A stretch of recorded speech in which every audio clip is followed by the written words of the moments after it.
Welcome to the Captain's Blog. I'm David McDonough, Senior Vice President and founder of Flagship Wealth, powered by Trilogy. On this blog, we try to take what's unnecessarily complicated back here on Wall Street and make it understandable to you on Main Street. While you were celebrating our independence and maybe nursing that celebration on Friday, we had jobs numbers come out. Lower than expectations. Yes, bad news is good news. And even with that lowered expectation, the majority of the jobs were created by the government, not economically sensitive, right? During an election year. Yet the market was up 2% for the week. Did that positivity continue this week?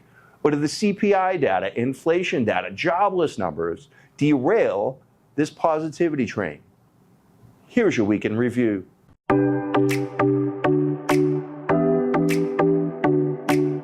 Remember, class, this market, this record run is based on the Fed cutting interest rates. They're going to cut interest rates because the economy is slowing down. Did they slow it down too much? Is inflation still running rampant? Well, the numbers came out this morning, Thursday morning, and right behind me, the CPI, Consumer Price Index, which measures inflation, came in below expectations. Now gives the Fed certain background, if you will, coverage, leverage to start cutting rates in September. But remember, that is baked into the cake.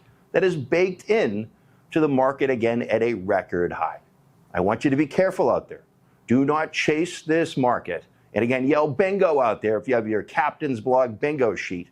I say it each and every week, but it is more and more important.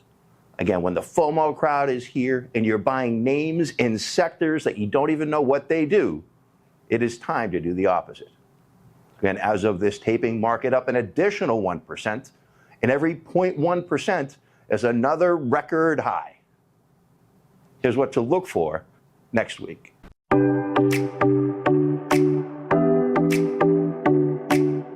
The first thing we're going to be paying attention to is you out there as the consumer. Delinquencies on their credit cards, all-time high. Auto loans, all-time high.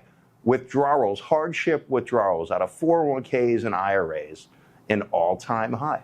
Now that bad news isn't good news for you, and it isn't going to be good news for a market that's priced to perfection. Again, we're going to be dealing with politics, folks. Who knows what happens this week? And as we get closer and closer to the election, expect volatility to increase. And lastly, it's back to fundamental investing. Corporations come out with their earnings, and it starts with the banks. And as I just mentioned, the bank's earnings depend on your earnings. And again, with the market priced the way that it is, these earnings better come in at expectations or higher, or expect profit taking, which I believe is healthy for the long run. And here's your personal finance tip of the week. One of our newest clients at the Flagship decided that he and his brother and his cousin, why don't we pool it all together, all the assets, and that way we can all invest together and all go in the same direction. As I mentioned to this gentleman, if each and every one of you are titled in on that account and one of you gets in a car accident, you're all liable. Don't do it. Separate the accounts and do what's called a transfer on death. If you do want it to go to that person at your demise, do it that way. Don't combine the assets. And lastly, for those of you out there that still have 401ks at former employers and you haven't consolidated or consulted a local financial advisor, check the beneficiaries on that. You would be surprised, and your spouse would be surprised, who you named previously. So thanks again for checking in. We'll see you next week on the Captain's Blog.